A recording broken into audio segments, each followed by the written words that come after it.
ये तो कहने के काबिल नहीं हूँ मगर साहिब जिंदगी वही कामयाब है जिसका मकसूद मुस्तफ़ा का मदीना हो।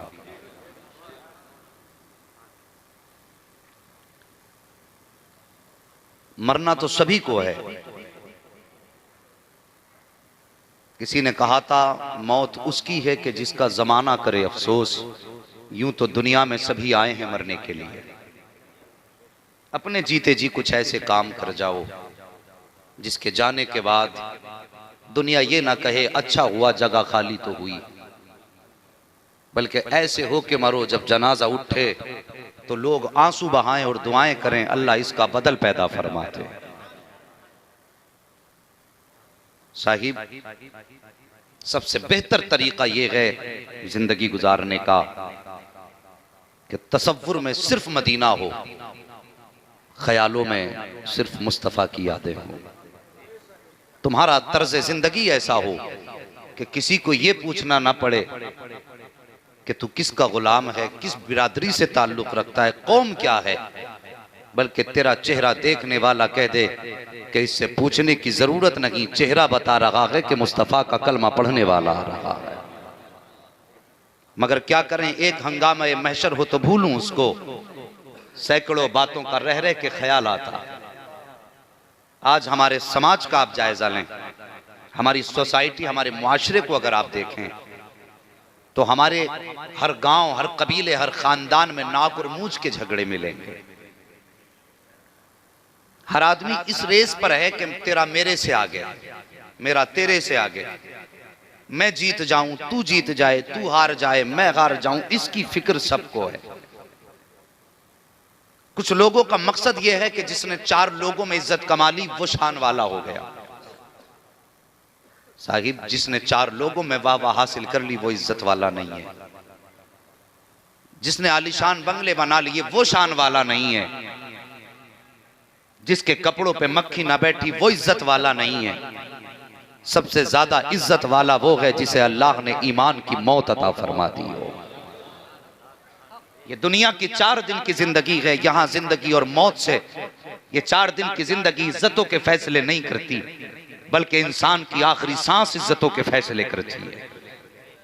खुदा ना करे सारी जिंदगी अगर हम हाजी कहलाते रहे, नमाजी कहलाते रहे और नविश्ते तकदीर अगर गालिब आया और ईमान पे मौत ना हो सकी तो दुनिया लाख कहे इज्जतदार का जनाजा गया है। खुदा की कसम अगर ईमान पे मौत नहीं आई तो 50 साल की जिंदगी बेकार है, लाखों बरसों की जिंदगी बेकार है। जिंदगी वही कामयाब है जिसका आगाज अजान से होता हो, जिसका इख्तिताम मुस्तफ़ा पर सलाम से होता, वो जिंदगी सबसे ज्यादा कामयाब है।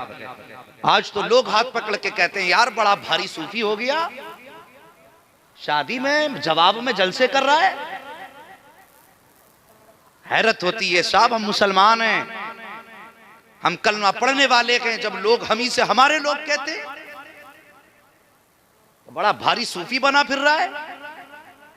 अब तो वली हो गया, अब तो दुनिया मत छोड़िए मस्जिद में पढ़ा रही है। इस तरह की बातें करते हो तो जबानों पे फालिज नहीं गिरता। अल्लाह की कसम हम मुसलमान हैं और हमारा उसूल है कि मरने की तरफ देख न जीने की तरफ देख, जब चोट लगे दिल को मदीने की तरफ देख। हमारी तो जिंदगी की पूरी कमाई मदीना है, हमारा तो सब कुछ मदीना है। हम तो यहां पर आए बाद में हैं, सौदा जिंदगी का पहले मुस्तफा के हाथों में कर चुके। फिर हमारी जिंदगी ऐसे क्यों नहीं जिसमें मुस्तफा राजी हो। हमने शादी ब्याह में डीजे बजाया, ये तो फिक्र कर ली प्रधान नाराज ना हो। हजारों को खाना खिलाया, ये सोच लिया कि जिम्मेदार नाराज ना हो। 4 लोगों की रजा के लिए तुमने लाखों खर्च किए हैं, लेकिन जरा दिल पे हाथ रख के बता कि जो तूने ये फजूल खर्चियां की हैं, क्या एक बार ये ख्याल आया कि मुस्तफ़ा के दिल पे क्या गुजरेगी? क्या तेरे जहन में ये ख्याल आया कि ये जो मैं हराम कामों में पैसे बर्बाद कर रहा हूँ, इसका ख्याल मुस्तफ़ा के जिक्र में आएगा तो क्या गुजरेगी? जरा याद करो मुसलमानों, अगर तेरे सलाम को मुस्तफ़ा सुनते हैं, तेरे दुरूद को मुस्तफ़ा सुनते हैं, तेरी सदा को मुस्तफ़ा सुनते हैं, तेरी अदा को मुस्तफ़ा देखते हैं। अगर तेरी नेकी मुस्तफ़ा की नजर में है तो बता तो सकी, अगर कोई गरीब तड़पता होगा तो क्या मुस्तफ़ा को खबर नहीं होती होगी? अगर कोई फकीर रोता होगा तो क्या इसकी खबर मुस्तफ़ा को नहीं होती होगी? जरा जहन में ये बात रखा करो। अगर तेरे दुरूद की सदा मुस्तफ़ा के कानों तक पहुंच सकती है तो फिर गरीब की आहों की सदा भी मुस्तफ़ा के कानों तक पहुंचती होगी। जब तुम फजूल कामों में खर्च करते हो तो अगर तेरी एक हरकत की खबर मुस्तफ़ा को होती है तो तेरे खर्च की खबर भी मुस्तफ़ा को होती होगी। याद करो मुस्तफ़ा तुमसे कितना प्यार करते हैं। मेरे नबी ने फरमाया था, मेरे गुलामों ऐसी छत पर मत लेट जाना जिसकी चार दीवारी मौजूद ना हो। सहाबा ने अर्ज किया था, या रसूल अल्लाह क्यों ना लेटे? तब मेरे नबी ने फरमाया था, सहाबा कान खोल करके सुनो, कुछ लोगों को नींद में चलने की बीमारी होती है। अगर तुम ऐसी छत पे लेट जाओगे जिसकी चार दीवारी नहीं होगी तो हो सकता है कोई तुम में से चले और नींद की हालत में छत से नीचे गिर जाए। अगर वो गिरेगा तो उसको चोट लग जाएगी। सहाबा अर्ज करते हैं, आका चोट बंदे को लगेगी तो आप क्यों फरमा रहे हैं? तब मेरे नबी ने फरमाया था, ए मेरे सहाबा सच तो ये है कि कांटा उम्मती के पैर में चुभता है, दर्द मदीने वाले मुस्तफा को हुआ। वाह वाह, नारे तकबीर, नारे रिसालत, नारे गौसियत, मसलके आला हजरत, फैजाने आला हजरत मुफ्ती हम्माद साहिब किबला जिंदाबाद जिंदाबाद। एक हंगामा महशर हो तो भूलूं उसको, सैकड़ों बातों का रह रह के ख्याल आता है। साहिब मैं तुमसे कौन सा दर्द बयान करूं, कौन सी दुखती रग का इलाज करूं? जिस गोशे पे नजर डालिए खून के आंसू रोता है दिल। वजह क्या है, कभी सोचा हमने? हमने खर्चे इतने बढ़ा दिए शादियों में कि मुस्तफा की उम्मत की गरीब बेटियों के सर पे सफेदी आ गई, लेकिन उनका बाप उनके लिए एक शोहर न ला सका।